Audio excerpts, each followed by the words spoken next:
Et bonjour à tous et bienvenue sur Capital Bourse. Je suis très content de vous retrouver aujourd'hui pour une nouvelle analyse sur les crypto-monnaies.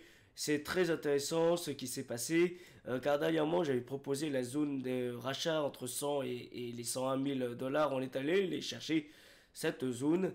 En tout cas, ça fait plaisir de voir un scénario qui s'est validé. On avait dit dans la dernière analyse justement sur le Bitcoin qu'il y aurait un rebond dans cette zone. On est allé chercher la TP1 qui est la zone des 105 000 et encore un petit peu de marge pour le TP suivant qui est entre les 108 et les 110 000 dollars pour le Bitcoin. Ça, c'est super intéressant.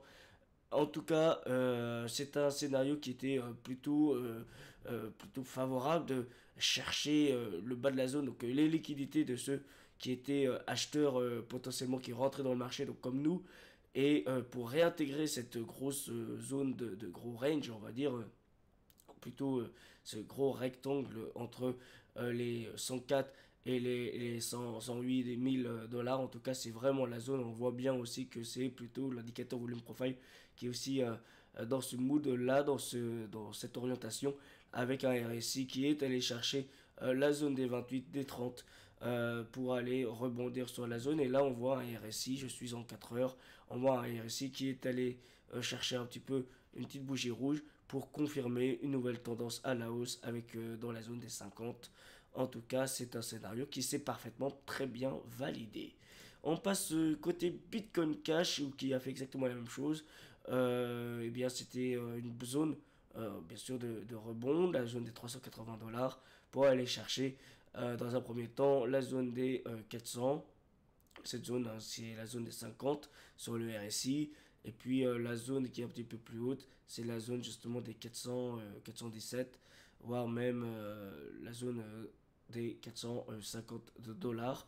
On n'y va pas à pas hein, sur le Bitcoin Cash. En tout cas, c'est intéressant puisqu'il a suivi le mouvement général du marché. Ensuite, on va regarder l'Ethereum. Alors, je vais pas aller trop vite sur l'Ethereum parce que, regardez, on est quand même encore dans ce gros range. D'ailleurs, je vais le noter parce que c'est intéressant qu'on est en train de réintégrer cette grosse zone. La zone moyenne qui est, on va prendre le Fibo. Hop, donc je prends le plus bas significatif et je vais chercher la mèche.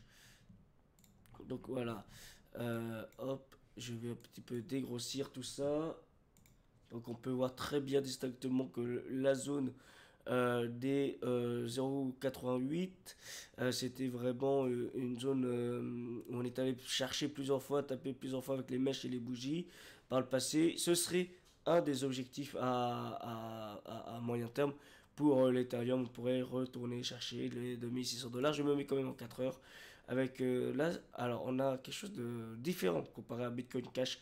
Ethereum, quand on se met en 4 heures, on voit bien qu'on n'est pas allé chercher le RSI, on n'est pas allé chercher au-dessus du RSI pour retomber, faire un espèce de pullback sur le RSI et puis repartir sur la hausse. Donc là, c'est quand même intéressant ce scénario parce que ce qu'a montré Bitcoin ne s'est pas passé sur ETH, donc l'Ethereum, et on va aller regarder justement si les altcoins ont eu la même trajectoire que Ethereum ou s'ils ont suivi le mouvement plutôt du Bitcoin.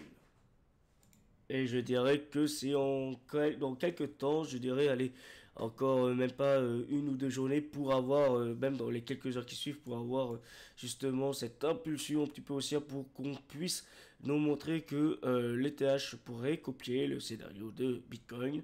Et on va regarder maintenant le Solana qui a aussi encore peut-être pour le coup une petite avance sur Ethereum et un petit léger retard sur du Bitcoin.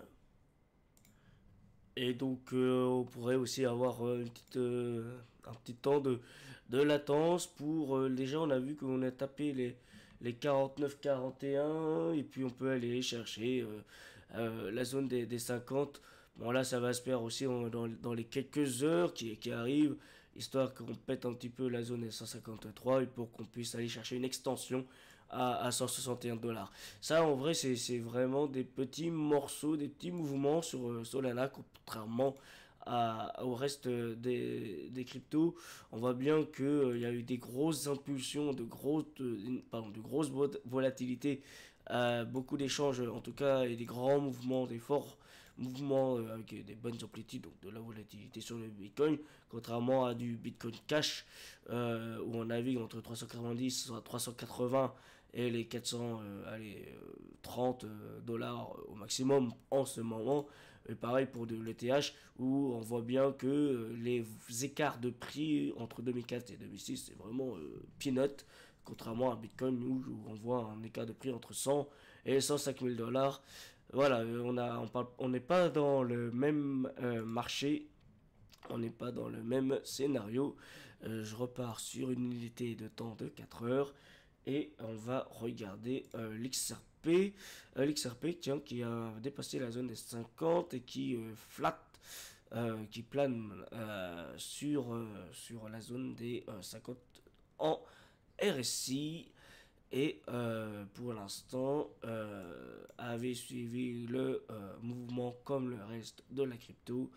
Et on est en train de se chercher un petit peu, j'ai l'impression. Est-ce que les altcoins sont en train de se chercher ou est-ce que les altcoins sont en train de se dire on va repartir à la hausse accompagnant le Bitcoin ou au contraire on est décorrélé du Bitcoin et on va chercher notre propre chemin qui est soit le chemin de la hausse, soit le chemin de la baisse, mais est-ce qu'il y aurait une déconnexion, donc une décorrélation avec le Bitcoin où je réaffiche le graphique du Bitcoin un petit peu mieux, un petit peu plus, voilà, quelque chose d'un peu plus qualitatif visuellement, ou est-ce que vraiment on en fait qu'à notre tête, est-ce qu'on est entraîné par l'Ethereum, est-ce qu'on est drivé plus par l'Ethereum, ça c'est un petit peu la question de ce qu'on pourrait se poser en ce moment, en tout cas d'après l'analyse que je vois que je pourrais en faire.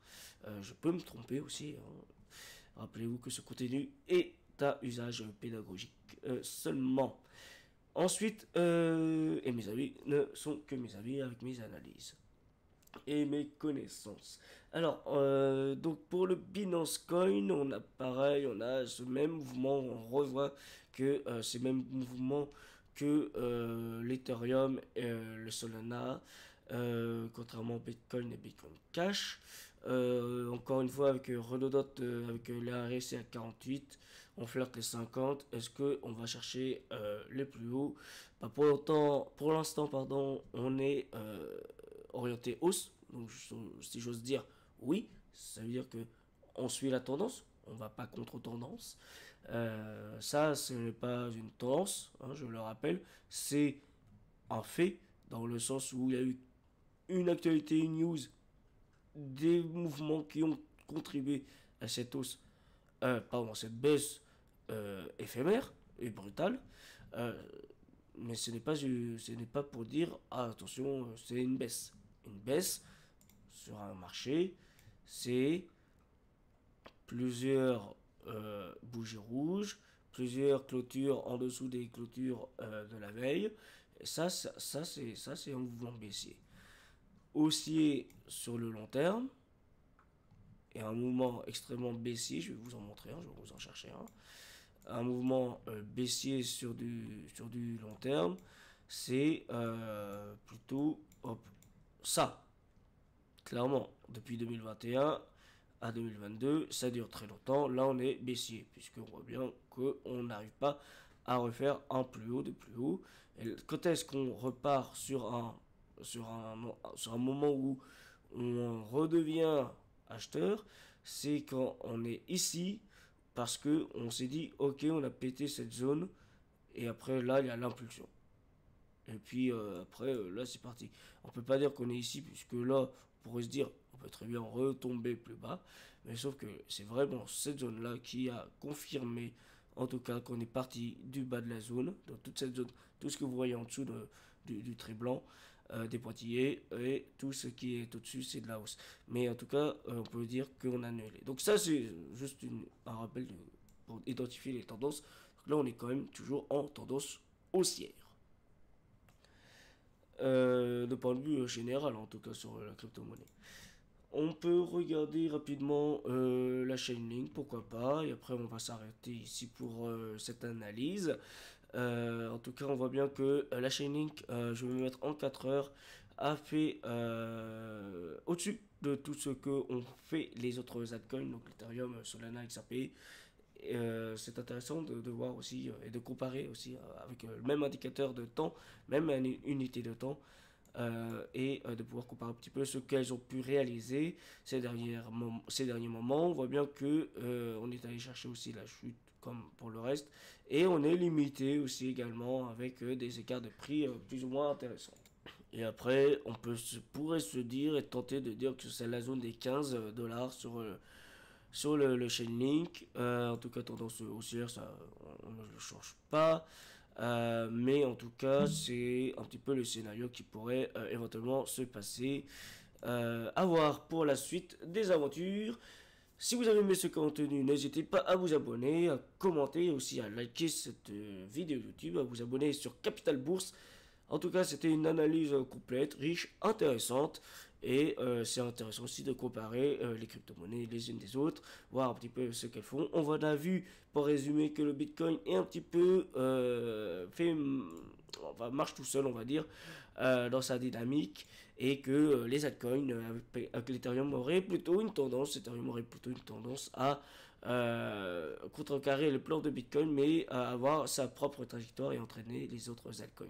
Voilà un petit peu ce qu'on peut dire sur cette analyse. C'est assez intéressant de voir comme ça, de travailler un petit peu d'une autre façon. Eh bien, moi, je vous laisse pour de prochaines analyses et je vous dis à très bientôt. C'était avec plaisir. C'était Capital Bourse. À très bientôt.